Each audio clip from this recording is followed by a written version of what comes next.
He's always so humble when he talks to us, but Aiden makes that huge save right after they scored the goal.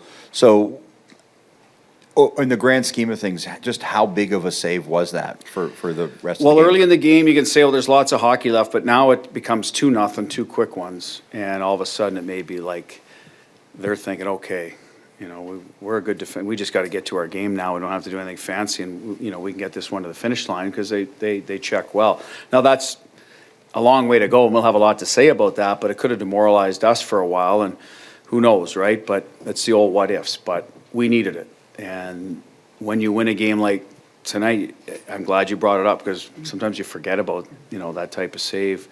So good for him. We needed it. And we didn't need a ton of saves tonight. I think neither team generated a lot, but that was a very timely one and had a lot to do with us winning.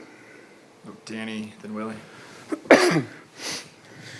Hey, Bruce, Danny Webster, Las Vegas Review-Journal. You touched on it a couple days ago about winning these kinds of games. I think one-goal games in particular, you guys have been very good, but going into the third tied, I think it's 5-0-3 this year. Just how important are these games now for later in the year, and how much does that build character as the year goes on?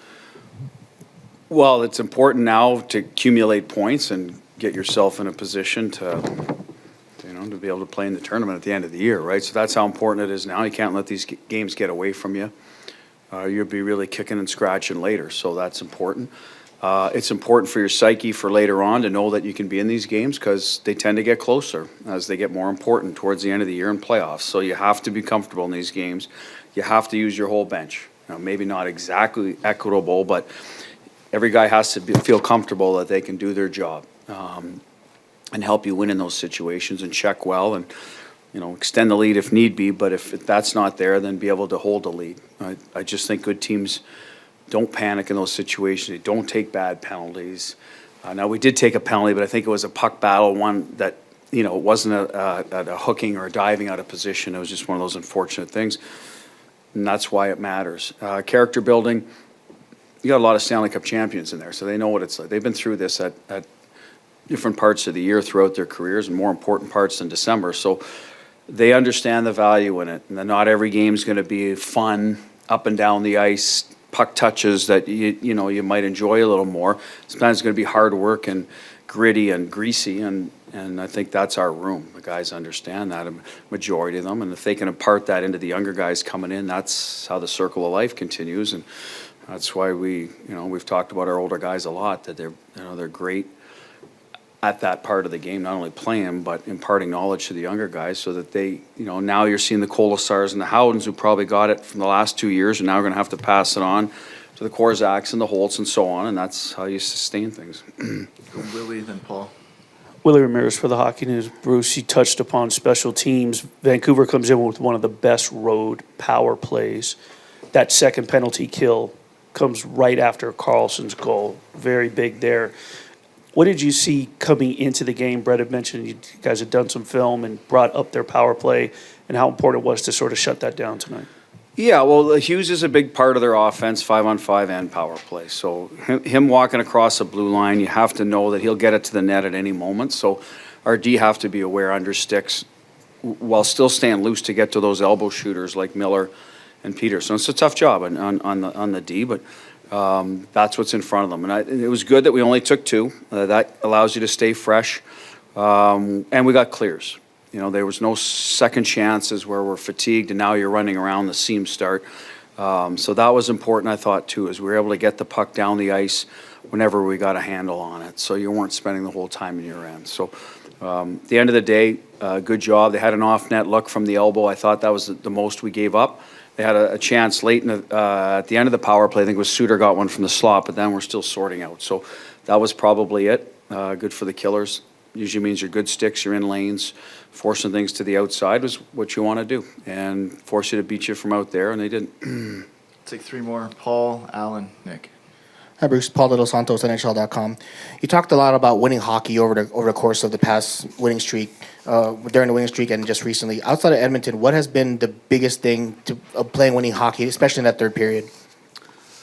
Well, I think a little bit of not beating yourself, comfortable in the games we talked about in those close games, not trying to do too much and then give up an odd man rush or a bad goal, so to speak. Goaltending's been stellar. That has a lot to do with it. I think patience, knowing that, hey, Minnesota's a good team, Winnipeg's a good team, you're playing good teams, no one's rolling over. So stay in the game, use everybody, try to stick to your identity by grinding it out. If you get a rush chance, great, but Carly's wasn't. We knew they weren't there tonight, so you're gonna have to take something inside sooner or later and you know, kind of muck it around. And that's what happened. It happened in Minnesota. Same thing, a net drive, Carlson, we put a puck to the net, happens to hit a body on the way. It wasn't a fancy goal by any means. So I think there's a little bit of that going on and has been for a while now against these top teams in the West. To me, that's just good teams going at it. Now, you're going to get the odd game where it's up and down. Edmonton was a little more of that. I thought we created lots of offense. Didn't finish as well. They did.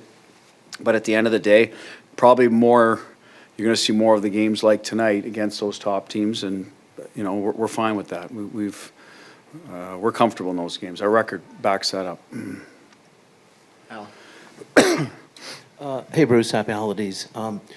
Quick question on just, I think you actually touched on the turn that is like no panic, and I'm just kind of curious this year, how would you kind of put this team into context compared to the rest of the league in terms of a team that seems to play comfortably even when they're behind, and there doesn't seem to be any kind of body language panic, you know, even when they fall behind in the first period like tonight? We have a lot. We're not, I'm going to guess, for our record, we're probably half and half of scoring first. We might even scored first less than the opposition. But as long as 1-0 doesn't become 2-0, that big save you talk about, now you're chasing it, right? And those are the ones that are tough.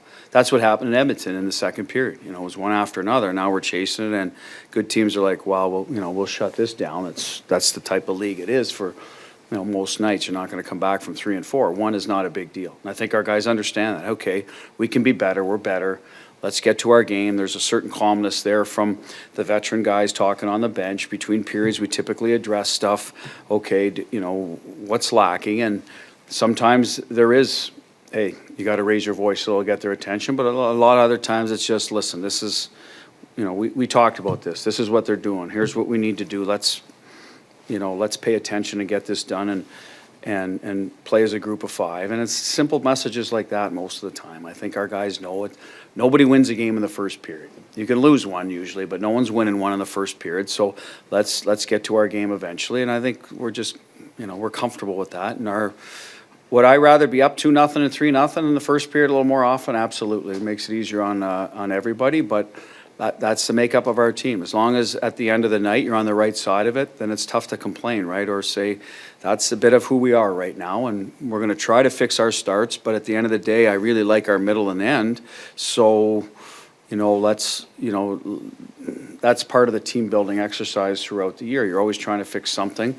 We are winning, and we know how to win. We win a lot of different ways. So let's not interrupt that part either. Hey Bruce, Nick Walters, Channel 13. I know it's not the target on your back like last year being the defending champs, but just the target of being atop the division in the standings. What do you learn about these kinds of games, these divisional rivalry games when you're atop the standings, more so than just any other game? Well, I'd be curious to hear what their part of it, right? That's when sometimes you leave town, you read the notes after, and it's like, well, they've got, you know, they were the champ. You know, they still say that even though it was 2 years ago. So there's teams out there that respect the fact that we know how to win. And I hear that a lot still from other teams. And we're still, you know, last year we're kind of up and down, but this year we're kind of back. Reminds me of the team 2 years ago a little more than last year for whatever reason. So now there's a little more of that talk to the first place team. We got to be ready. We got to bring our A game. And that's respect. It is from the other teams. And we do the same thing when we're going to play. And we still talk about Colorado that way. They won a few years ago, and they've got some wagon players there, and you got to be ready to play or they're going to stick it to you. So that's what we'd like to be. And there's teams like that out east that, you know, that, hey, when they're on the schedule, we got to be ready, and that's what we want to be known as. And if we get everyone's best, that's okay. It means, you know, we're going to get better if you're always playing against top competition too. So I think our guys are really good with that, and that's what they want. They want to be considered one of the elites in the league, and we'll keep working towards that. I don't know, it's a little early to say what category we're in, but I know if we keep taking care of business, then we'll be in a good category.